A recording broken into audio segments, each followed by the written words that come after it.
When the car's in the air, stability control can't help much.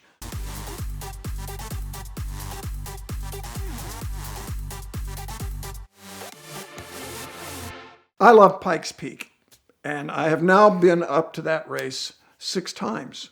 I just got a phone call out of the clear blue from a company called Unplugged Performance that does suspension and body modifications on Teslas. And I had done an electric track day with them with Tesla Model 3s, which actually happened to be pretty darn fast. If you have not driven a Tesla, you don't know how powerful these things are. So I was all for it. I want to do the Pikes Peak Hill Climb. And I was on a podcast with Ben Schaefer, who is the co-owner of Unplugged. And I said to him, hey, we ought to get that Plaid model Tesla. Tesla had a super high performance car that they wanted to set a lap record with at the Nürburgring, and they called it the Plaid, which is another kind of Tesla joke from the movie Spaceballs. When their spaceship went super fast, they called it Plaid. And I love that sense of humor. So I said, we should get the Plaid Model S and run that at Pikes Peak. Ben said, well, I'm not sure that can happen. I don't think that can happen. He said, but we could maybe build a car for that. And I'm like, oh, really? And that's what happened. In a short space of time, Unplugged bought a brand new Tesla Model 3 Performance, put a roll cage in it, stripped it out as light as possible, lightweight Lexan windows, carbon wide body. All these parts they sell, by the way. So we go to Pikes Peak. We're all excited. I'm not going to do any of the pre-practice that they have at Pikes Peak, but I will drive the car at Laguna Seca a week before the race when it's a brand new, fresh build. And at Laguna Seca, run the car, return what is the fastest time by a production electric car, beating the Plaid at the time. Now, as I said, this has rapidly escalated since. Car handles fantastically. They're all-wheel drive, they're smooth and powerful, and they're unbelievable off tight corners. Next, we go to Pikes Peak. Now, after 6 events, I'm starting to pick out apexes and not just what's the next corner going to be, which was my big mistake last time. So we go to qualify and run the car, and there's a little trouble with electric cars in that they have the most power when they have the most battery. So every time you run an electric car, it's got less battery, it's going to be a little bit slower. The Model 3 keeps most of its power for the first 20% of its battery life. And these runs were, I think, 2.5 minutes on the bottom section. Made a run. Wow, the car was fantastic. We were on used Michelin slicks that I think are fronts off of the Porsche GT3 Cup cars. And man, they worked great. You put tire warmers on them, warm them up real good, took off. The time was good. I loved the car, handled so well, never did anything untoward. It's just you can't turn the stability control all the way off. And that's annoying because in the corners, you can feel it going, the brakes are just cutting it back. And that's the last thing you want in a hill climb. We qualify really well. The time is fantastic. We're ahead of a whole lot of 600, 800 horsepower cars that are experienced hill climbers and all that because the car is that good. I'm looking at the results. I'm like, we got a good shot at winning this. I didn't really think we were going to win anything in a Tesla. So everything's looking good as we go into day 2. Day 2 for us is the top section. That starts at Devil's Playground, which is about 13,000 feet. And the bumps are worse this year. Every so often they try to fix them. And it's been a couple years since they tried to fix it. And they're bad. And I've recognized it. And on day 1, some of my friends were running like in the top section. I think David Donahue was up there in a Porsche, David Donner in a GT2 RS Club Sports is what these guys are running. And we're not that far off them. So the car's great. They said, oh, Randy, be careful. The bumps are bad. But there's this bump in Bottomless Pit. All the corners have names. Bottomless Pit. Boy, that one's a lot worse. You got to look out for that one. And I practice a lot by watching an in-car video by another friend of mine named Mike Skeen, who's run there several times. And coming into Bottomless Pit, he hits the corner and gets all loose and almost spins this thing. I even teased him about it. I'm like, hey, I study your video, Mike. Thank you. Boy, you almost lost it there in Bottomless Pit. He's like, oh, well, yeah, you know. And he won, by the way. But so we're lining up. We borrowed tire warmers for a little bit, but it wasn't a real deal. Before I got in the car, Ben Schaefer, the owner of Unplugged, pulls me aside. He's like, okay, Randy, you qualified really well. We're way ahead of everybody else, which we are. And he says, so, take it easy. And I go, yes, sir. You betcha. And we pull up to the line. And of course, in the back of my mind, it's like, yeah, this is an electric car and we can't charge it. And every run, it's going to get slower. But I had no intention of going fast under the conditions. And they go green, we take off. First sweeper, I'm kind of careful, gentle, nothing crazy. Second sweeper is one of these blue sky, 80 miles an hour, even taking it easy, it's 80 miles an hour. Full on race speed, it's 100. Mountain on one side, blue sky on the other side. Second corner, yeah, okay, we're good, bruh. Wait a minute, there's no exhaust noise. We accelerate, all you can hear is the rocks pounding on the body. Sounds like a hailstorm in a tin shed. And so we go down, we're heading for the next corner. I'm cool, we're good. Everything's fine. The car has not put a wheel wrong anywhere I've driven it, ever. I have not driven the car over a big bump, ever, yet. And so we're heading for Bottomless Pit, and I get up to about 115. I know that bump's there. I know it's rough. I know what I'm doing. I got this. So I brake, little extra, lay it in the corner real gently, hit that big bump, boom, like this. It goes down hard, comes out sideways. And I'm like, wow, didn't expect that. This car has never moved before. Plus, I'm thinking, where's that stability control that was pissing me off yesterday?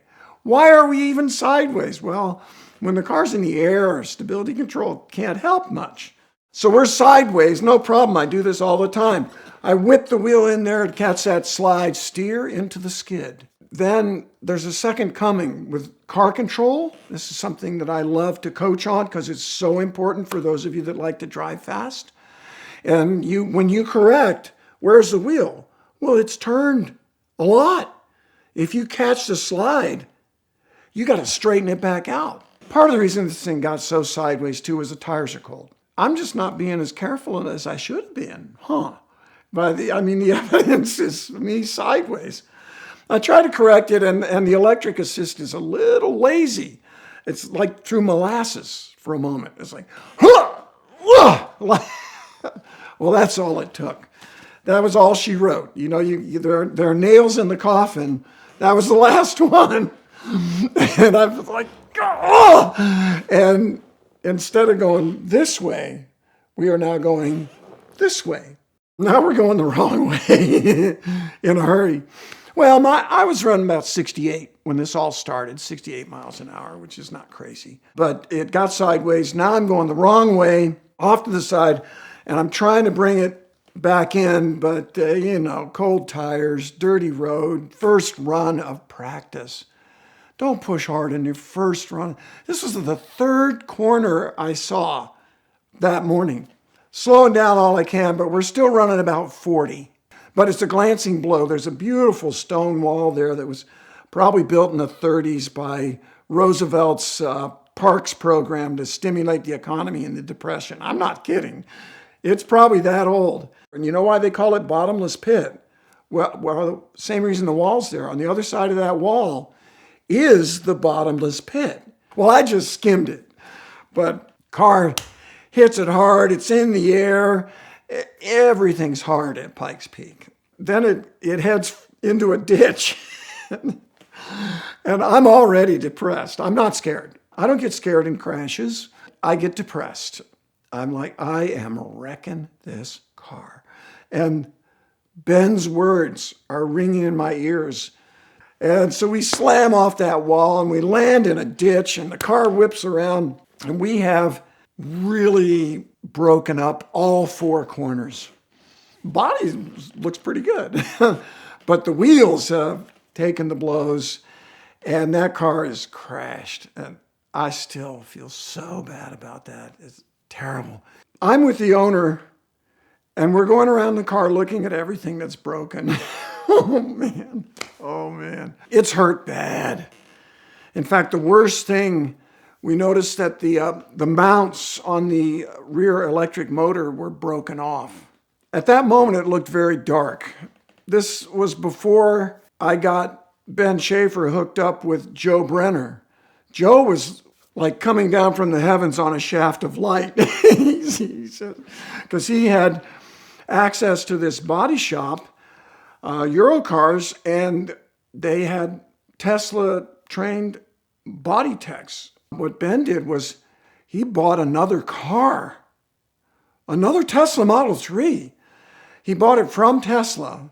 They had one in Denver, and some Tesla guys brought it down, and they helped. I mean, everybody came together. They basically replaced everything under the car. By Saturday morning, they're aligning the car. I think we might get back in this race. And the Pikes Peak Hill Climb officials are going to let us, because we did qualify, but we didn't practice the other sections. But I'm like, I don't need no stinking practice. But I am going to slow down a little bit, bottomless pit. I'll slow down there. It appeared that we were good, that we were ready. Everything worked. It was really exciting to think that we're going to actually get to race this same car. Well, but they changed everything under the car except the battery. The battery is the length of the car. They had testing machines to plug in, and the battery tested okay. And it made good power in the practice runs. But it did seem to show red on its temperature pretty quick. There's a display on the dash right here on that giant Tesla screen. We still had that. In fact, you had to. To run the car, you had to have that screen. We get to the start line. Everybody's applauding. The car's ready. I'm ready. I'm going to be a little bit careful. But usually once I go, I don't think about that stuff anymore.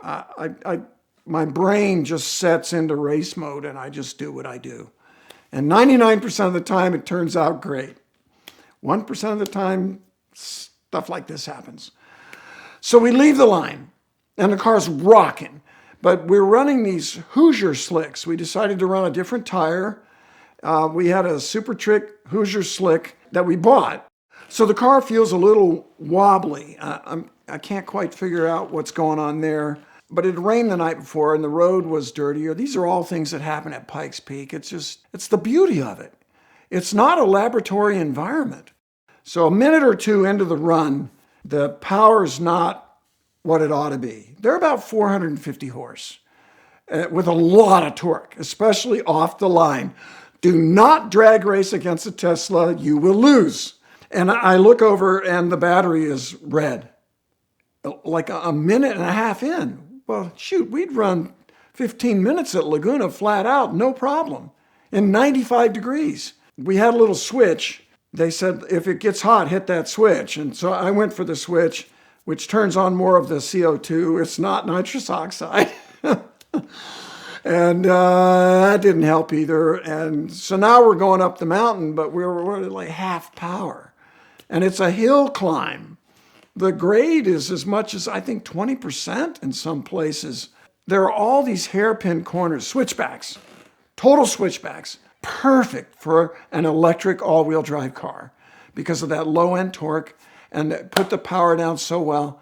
So we go up, and I'm doing the best I can, but the straightaways are just endless. A couple of times I'm like, come on, baby, come on, baby. And I'm also concerned about even making it because I know something is wrong. Something's really wrong. Beautiful part of it is after that effort from the team, 48 hours night and day, buying a whole new car and just swapping parts. That way he knew he'd have every single part he needed. A whole car. Ben's smart. But guess what? We made it. We made it to the top, which was job one, and crossed the finish line. Car was great on the bumps with the rebound turned up and a little bit of tire temp, no problem. But that's why you're careful on your first practice run.